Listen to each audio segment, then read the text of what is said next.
I never liked analog horror. More specifically, I guess, I never liked ARGs.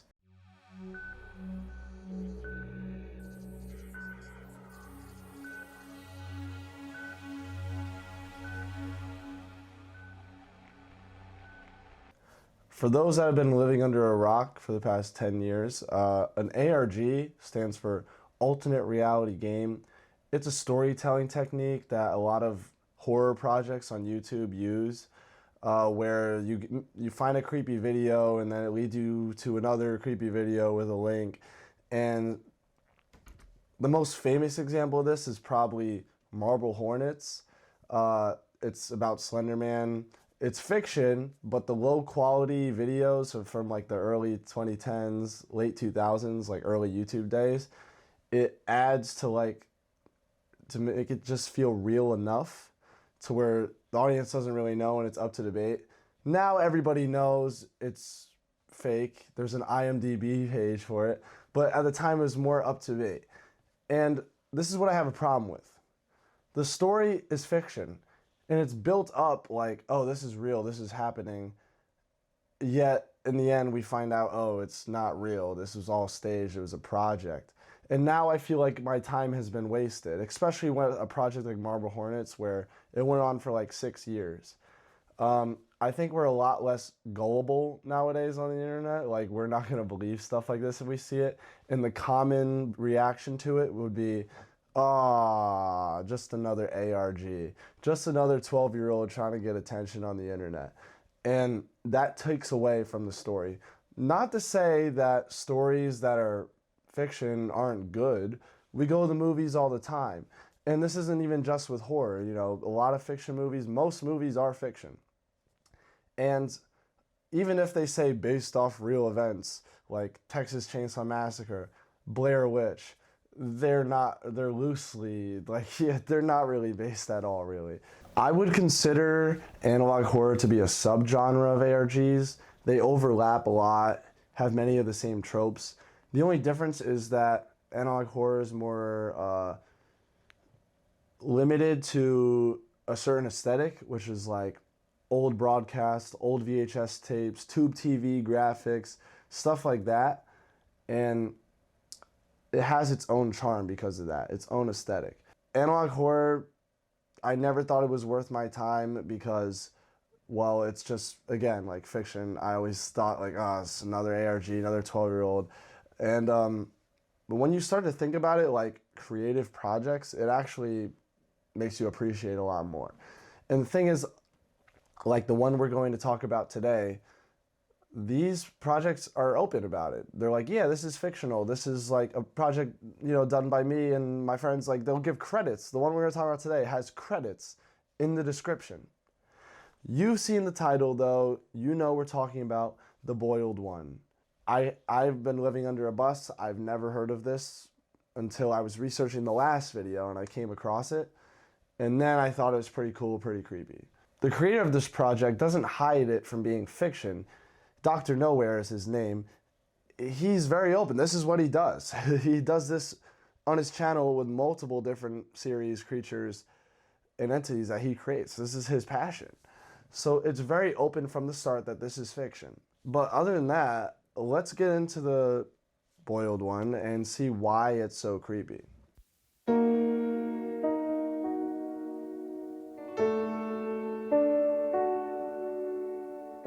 The beginning minute of the video gives instructions on precautions to take while watching, most notably instructing to open a Bible to Psalms 91:10, which, to sum up, basically just says you'll be protected as long as you believe in God.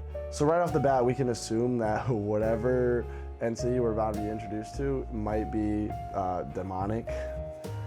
After this video establishes some alternative history, which documents a strange broadcast of the 13th episode of a canceled nature show airing on a Pennsylvania TV station on August 13th, 2003.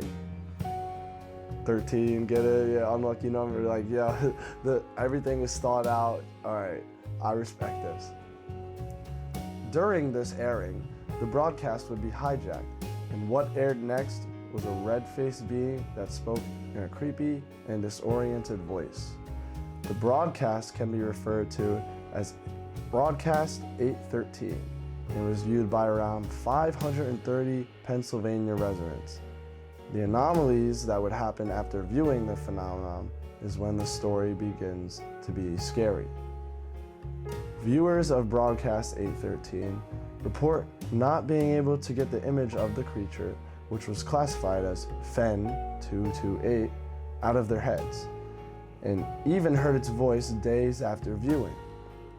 The day after, on August 14th, the Grand Northeast Blackout happened. This is a real historical event. You can look this up, this happened. Now, the story paints it in a way that this was done as a cover-up by the North American Electric Reliability Corporation. This is real. It was done as a cover-up to prevent the spread of this broadcast. Realistically, real life, it was like a tree fell down in Ohio or some overgrown tree branches, something. But in this story, that didn't happen. This is a cover-up. 12 days after the broadcast, widespread cases of pseudocoma affected 509 people across southern Pennsylvania. All of the diagnosed persons were watching TV the day of the broadcast. Pseudocoma, if you don't know, it's a rare neurological disorder where basically you can't move. You're paralyzed. The only thing you can do is blink and look around. You can't, you're paralyzed. But you're completely conscious, you're thinking, you just can't move. Not a great condition to be in. One of the victims, Job Zamperini, was a World War II veteran, fluent in Morse code, and was the perfect subject for an interview due to his ability to blink. His family described that his house was haunted and even had a priest come and bless the house before this incident took place. His grandson took a picture in the backyard of a dollhouse in which you can visibly see the boiled one standing next to. The story overlaps even more with real-life history and gets deeper than that when you take into account that Job Zamperini is probably based off Louis Zamperini. If you've seen the movie Unbroken, that's who that movie is based off of. World War II, he's a prisoner of war taken in by the Japanese and had to undergo, the torture and the terrible conditions of being a prisoner of war in Japan. He was tortured by Japanese war criminal Mutsuhiro Watanabe. I think I said that right. The creator, Dr. Nowhere, even went on to admit that the boiled one symbolically, thematically represents Watanabe. So these historical ties make this even more of a creative project in my mind. I really respect that you actually did some research and try to connect it in a way.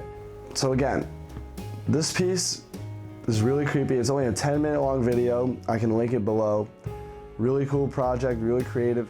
It uses analog horror tropes like the, glitchy broadcast and the tube TV graphics, and it turns it into something kind of almost in an early 2000s documentary style. I really appreciate the historical ties it tries to do. That shows a whole nother level of world building and storytelling.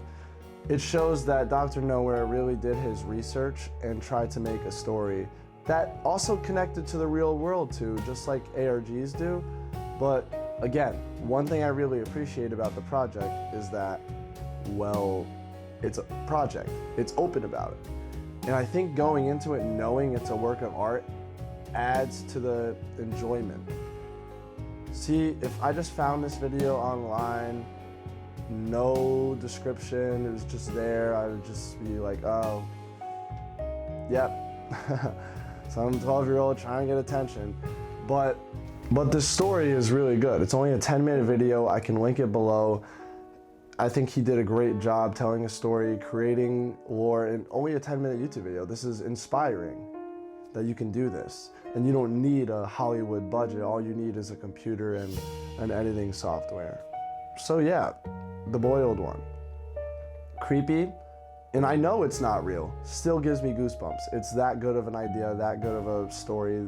If you want me to talk about more analog horror projects here, let me know because I'm totally down for it. I think entities or like whatever, haunted digital technology is a really interesting concept for horror that doesn't get explored a lot in mainstream. It's mostly YouTube and stuff like that, online horror. But the earliest example I can think of is Ben Drowned, and I think that's really cool. A haunted video game cartridge. The kid that had it before drowned. He haunts the game. The guy tries to play the game. See, I'm getting goosebumps just thinking about it. Like, that's cool. Like, digital horror like that, we need more of. The only thing I can think of is The Ring, maybe, in mainstream. But analog horror, it gives that to you. It gives us that. So let me know if you want more. Other than that, this is Matt, signing out.